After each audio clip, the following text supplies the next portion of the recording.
రాష్ట్రంలోని 119 అసెంబ్లీ నియోజకవర్గాల్లో doctor BR Ambedkar knowledge సెంటర్లను ప్రభుత్వం ఏర్పాటు చేయాలని నిర్ణయించింది. వీటి ద్వారా గ్రామీణ ప్రాంతాల్లోని ఆర్థికంగా వెనుకబడిన యువతీ యువకులకు గ్రూప్ 1, గ్రూప్ 2 మరియు ఇతర అన్ని పోటీ పరీక్షలకు ఉచితంగా కోచింగ్ తీసుకునేందుకు అవకాశం లభిస్తుంది.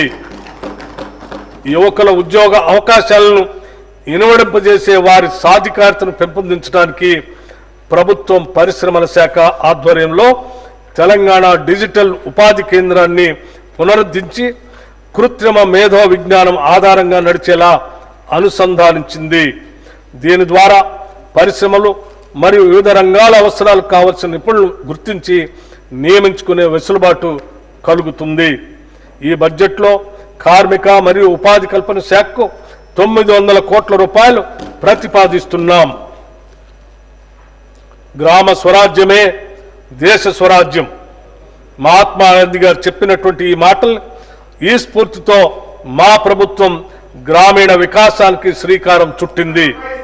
గత ప్రభుత్వంలో నిర్వీర్యమైన గ్రామీణ వ్యవస్థను మరింత పటిష్టం చేయాలనే లక్ష్యంతో కార్యాచరణను రూపొందించుకున్నాం. 2024-25లో రాష్ట్ర ప్రభుత్వం MNREGS పథకం కింద రాష్ట్ర వాటాగా చెల్లించాల్సిన నిధులను సకాలంలో చెల్లిస్తూ పలు గ్రామీణ అభివృద్ధి పథకాలను సమర్థవంతంగా అమలు చేసింది. ఈ సంవత్సరంలో 25,76,000 కుటుంబాలకు ఉపాధి చేకూర్చాం. గ్రామీణ అభివృద్ధిలో భాగంగా 781 కోట్ల వ్యయంతో 26,055 సాంప్రదాయ నీటి వనరుల్ని పునరుద్ధరించాం. 926 కోట్ల రూపాయల వ్యయంతో 82,286 గ్రామీణ రోడ్లని నిర్మించాం. 275 కోట్ల వ్యయంతో 51,216 పిల్ల కాలువలు మరియు ఇతర కాలువల పూడికతీత పనుల్ని పూర్తి చేశాం. 244 కోట్ల రూపాయలతో 63,854 భూమి అభివృద్ధి పనుల్ని చేపట్టాం. అలాగే 16,310 జల పరిరక్షణ పనులకి 155 కోట్ల రూపాయలు ఖర్చు చేయటం జరిగింది. మన దేశ తొలి మహిళా ప్రధాని ఇందిరాగాంధీ, తొలి మహిళా రాష్ట్రపతి ప్రతిభా పాటిల్ మరియు లోక్సభ తొలి మహిళా స్పీకర్ మీరా కుమార్ వంటి మహిళలు ఎంతో సమర్థవంతంగా పనిచేసి వారి పదవులకే వన్నె తెచ్చారు. మన దేశంలోని ప్రతి మహిళకు కూడా అదే సమర్థత ఉందని మా నమ్మకం. భారతదేశ సుస్థిరతకు కుటుంబ వ్యవస్థే పునాది. అందులో మహిళలదే ప్రముఖ పాత్ర. వారి ఆర్థిక స్వావలంబన, కుటుంబ స్వావలంబనకు దేశాభివృద్ధికి ఎంతో కీలకం. స్త్రీ శక్తే దేశ శక్తి అని విశ్వసించి ఇందిరా మహిళా శక్తి మిషన్ను ప్రారంభించాం. ఈ మిషన్తో తెలంగాణలో మహిళా సాధికారతకు నూతన శకం ప్రారంభమైంది. ఈ పథకంలో 20,000 కోట్ల రూపాయల రుణాన్ని అందించాలనే లక్ష్యాన్ని పెట్టుకున్నాం. ఈ లక్ష్యాన్ని కూడా అధిగమించి 21,632 కోట్ల రూపాయలు రుణాల్ని స్వయం సహాయక సంఘాలకు అందించాం. దీని ద్వారా 2.25 లక్షల సూక్ష్మ పరిశ్రమలు స్థాపించబడి మహిళలకు పెద్ద ఎత్తున ఉద్యోగ అవకాశాలు లభించాయి. ఇంతే కాకుండా 214 ఇందిరా మహిళా శక్తి క్యాంటీన్లు కూడా ప్రారంభించాం. 22 ఇందిరా మహిళా శక్తి భవనాలు ఏర్పాటు చేయడానికి ప్రభుత్వం 110 కోట్ల రూపాయలని కేటాయించింది. ఇవి స్వయం సహాయక సంఘాలకు వ్యాపార కేంద్రాలుగా పనిచేస్తూ మహిళలు తమ వ్యాపారాలని విస్తరించుకునేందుకు కీలక భూమిక పోషిస్తాయి. స్వయం సహాయక సంఘాలకు పాఠశాల విద్యార్థుల యూనిఫామ్లు కుట్టే బాధ్యతను కూడా ప్రభుత్వం అప్పగించింది. యూనిఫామ్ కుట్టు ఛార్జీలను జతకు 75 రూపాయలకు పెంచడం జరిగింది. దానివల్ల నేటి వరకు స్వయం సహాయక సంఘాలు 37.5 లక్షల యూనిఫామ్లు కుట్టడం ద్వారా దాదాపు 28 కోట్ల రూపాయల ఆదాయాన్ని సంపాదించాయి. ఇది మహిళలకు స్వయం ఉపాధి అవకాశాలను పెంచడంలో కీలకమైన ముందడుగు. అమ్మ ఆదర్శ పాఠశాల కార్యక్రమం ద్వారా 23,701 మౌలిక సదుపాయాల ప్రాజెక్టులు 634 కోట్ల రూపాయల వ్యయంతో స్వయం సహాయక సంఘాలకు అప్పగించబడ్డాయి. వ్యాపార నిర్వహణలో మహిళలను మరింత ప్రోత్సహించడానికి ప్రతి మండలంలో వారితో రైసు మిల్లులు మరియు మినీ గోదాములు స్థాపించి నిర్వహించే విధంగా సహాయ సహకారాలు అందిస్తాం. ఐకేపీ కేంద్రాల్లో కొన్న ధాన్యాన్ని కూడా ఆ మిల్లుల్లో మిల్లింగ్ చేయించి ఎఫ్సిఐకి సరఫరా చేసే బాధ్యత మహిళా స్వయం సహాయక సంఘాలకి అప్పగిస్తాం.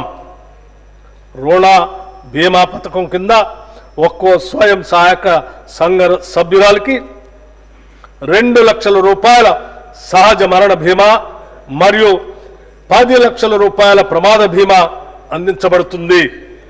తద్వారా స్వయం సహాయక సంఘాల సభ్యులకు ఆర్థిక రక్షణ కల్పించడమే ప్రభుత్వ లక్ష్యం. మహిళలు గొప్ప వ్యాపారవేత్తలుగా రాణించగలరని ఇప్పటికే రుజువైంది. రిటైల్ రవాణా రంగాలలో మహిళా పారిశ్రామికవేత్తలకు కొత్త అవకాశాలు కల్పిస్తున్నాం. ఇప్పటికే 32 మొబైల్ ఫిష్ రిటైల్ అవుట్లెట్లు ఏర్పాటు చేయబడ్డాయి. నారాయణపేటలో తొలి స్వయం సహాయక సంఘాల మహిళలు నడిపే పెట్రోల్ బంక్ 1,23,00,000 రూపాయల పెట్టుబడితో ప్రారంభించబడింది. రాష్ట్ర వ్యాప్తంగా ఇటువంటి మరిన్ని పెట్రోల్ బంకులు ఏర్పాటు చేసేలాగా ప్రభుత్వం ప్రోత్సహిస్తుంది. మండల మహిళా సమాఖ్యల ద్వారా 600 బస్సుల్ని టీజీఆర్టీసీకి అద్దెకు ఇచ్చేందుకు నిర్ణయించాం. ఇప్పటికే 150 బస్సులను అద్దెకు ఇవ్వడం జరిగింది. స్వయం సహాయక సంఘాలకు సోలార్ విద్యుత్ ఉత్పత్తి ప్లాంట్ల స్థాపన నిర్వహణను అప్పగిస్తున్నాం. ఈ సంఘాల ద్వారా రాష్ట్ర వ్యాప్తంగా సోలార్ పవర్ ప్లాంట్లను ఏర్పాటు చేయడానికి SERP, TG REDCO, TG SPDCL మరియు టీజీ ఎన్పీడీసీఎల్ మధ్య అవగాహన ఒప్పందం కుదిరింది. ఈ ప్రాజెక్టు ద్వారా 1000 మెగావాట్ల సోలార్ విద్యుత్ ఉత్పత్తి అవ్వటమే కాకుండా మహిళలకు జీవనోపాధి లభిస్తుంది. 1 కోటి మంది మహిళలకు ఇందిరా మహిళా శక్తి మిషన్ పథకం ద్వారా 1,00,000 కోట్ల రూపాయలు వడ్డీ లేని రుణాల్ని అందిస్తాం. పంచాయతీరాజ్ మరియు గ్రామీణ అభివృద్ధి శాఖకు ఈ బడ్జెట్లో 31,605 కోట్ల రూపాయలు ప్రతిపాదిస్తున్నాం. రాష్ట్రంలోని రెసిడెన్షియల్ పాఠశాల విద్యార్థుల ఆరోగ్యం, సంక్షేమం, భద్రతను మెరుగుపరిచేందుకు, పాఠశాల పనితీరులోని లోపాలను గుర్తించేందుకు మహిళా ఐఏఎస్ అధికారులు వాటిని సందర్శించి రాత్రిపూట బస చేసేలా ఆదేశాలు ఇచ్చాం. వాటి పనితీరును మెరుగుపరచడానికి తక్షణమే తీసుకోవాల్సిన చర్యలతో పాటు దీర్ఘకాలిక చర్యలను కూడా సిఫార్సు చేయాలని వారిని ఆదేశించాం. 2024 ఆగస్టులో తెలంగాణ ప్రభుత్వం మహిళల భద్రత కోసం ప్రత్యేక కమిటీని ఏర్పాటు చేసింది. ఈ కమిటీలో మహిళా మంత్రులు, అధికారులు సభ్యులుగా ఉంటారు. ఈ కమిటీ రాష్ట్ర వ్యాప్తంగా మహిళల భద్రతను మెరుగుపరిచేందుకు తక్షణ దీర్ఘకాలిక వ్యూహాలని రూపొందిస్తుంది. రాష్ట్ర ప్రభుత్వం చేపట్టిన కార్యక్రమాలు అన్నింటిలోనూ మహిళలకు పెద్దపీట వేస్తున్నాం. వారి ప్రగతిని దృష్టిలో పెట్టుకొని సంక్షేమ పథకాలన్నింటిలోనూ మహిళల ప్రాధాన్యతను పెంచుతున్నాం. మహిళా శిశు సంక్షేమ శాఖ ఈ బడ్జెట్లో 2,862 కోట్ల రూపాయలు ప్రతిపాదిస్తున్నాం. షెడ్యూల్ కులాలు మరియు షెడ్యూల్ తెగల అభివృద్ధి కోసం తెలంగాణ రాష్ట్రంలో సామాజిక న్యాయం మరియు సమాన అభివృద్ధి పట్ల నిబద్ధతను నిలుపుకునేలా షెడ్యూల్ కులాల ఉపవర్గీకరణ చట్టం చారిత్రాత్మక మైలురాయిగా నిలిచిపోనుంది. తాము ఎన్నాళ్లుగానో ఎదురు చూస్తున్న సమాన హక్కులు, అవకాశాలు దక్కి తమ జీవితాల్లో మార్పు వస్తుందని నమ్మిన వారికి ఇది ఒక వెలుగు రేఖ. ఎస్సీ కులాల ఉపవర్గీకరణ డిమాండ్ చాలా సంవత్సరాలుగా ఉంది. దీని ముఖ్య ఉద్దేశ్యం అత్యంత వెనుకబడిన షెడ్యూల్డ్ కులాల వర్గాలకు న్యాయమైన ప్రాతినిధ్యం, విద్య మరియు ఉపాధి అవకాశాల్లో న్యాయమైన వాటా కల్పించటం. 2024 ఆగస్టు 1న సుప్రీంకోర్టు పంజాబ్ రాష్ట్రం వర్సెస్ దవిందర్ సింగ్ కేసులో ఇచ్చిన చారిత్రాత్మక తీర్పు ఈ సంస్కరణకు న్యాయపరమైన మార్గదర్శకంగా నిలిచింది. ప్రభుత్వం జస్టిస్ షమీం అఖ్తర్ నేతృత్వంలో ప్రత్యేక విచారణ కమిషన్ ఏర్పాటు చేసి ఎస్సీ ఉపకులాల వర్గీకరణపై నివేదికను ఇవ్వమని కోరింది. ఈ కమిషన్ తన నివేదికను రాష్ట్ర ప్రభుత్వానికి సమర్పిస్తూ రాష్ట్రంలోని 59 ఎస్సీ ఉపకులాలను వారి సామాజిక ఆర్థిక వెనుకబడిన స్థాయిని బట్టి 3 వర్గాలకు విభజించాలని సూచించింది. జస్టిస్ షమీం అఖ్తర్ గారి నివేదికను ఆమోదించి దాని ప్రకారమే ఎస్సీ ఉపకులాల వర్గీకరణ చట్టాన్ని మా ప్రభుత్వం తీసుకొచ్చింది. దేశంలోనే ఈ వర్గీకరణను అమలు చేస్తున్న మొట్టమొదటి రాష్ట్రంగా తెలంగాణ నిలిచింది. ఈ నూతన చట్టం ఎస్సీ ఉపకులాల సాధికారతకు తొలి మెట్టు. ఈ చట్టం దేశవ్యాప్తంగా ఇతర రాష్ట్రాలకు ఆదర్శంగా నిలుస్తూ సామాజిక సమానత్వాన్ని మరింత ముందుకు తీసుకెళ్లే దిక్సూచిగా మారనుంది.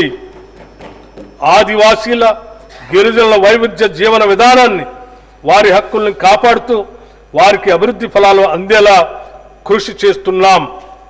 గిరిజన అభివృద్ధి కార్యాచరణ ప్రణాళిక STSDF ద్వారా గిరిజన ప్రాంతాల్లో వైద్యం, విద్య, జీవనోపాధి వంటి అనేక కీలక రంగాల్లో అభివృద్ధికి నిధులు కేటాయిస్తున్నాం. అంతేకాకుండా ఈ ప్రాంతాల్లో మౌలిక సదుపాయాలను మెరుగుపరిచి వాటిని సమర్థవంతంగా నిర్వహించడం కోసం ప్రభుత్వం చర్యలు తీసుకుంటుంది. గిరిజన అభివృద్ధి కోసం రాష్ట్ర ప్రభుత్వం మొదటిసారిగా ఇందిరా గిరి జల వికాసం అనే ఒక ప్రత్యేక పథకంతో పోడు భూములు సాగు చేసుకునే గిరిజన రైతుల కొరకు సౌర ఆధారిత పంపు సెట్ల ద్వారా సాగునీటిని అందించాలని నిర్ణయించాం.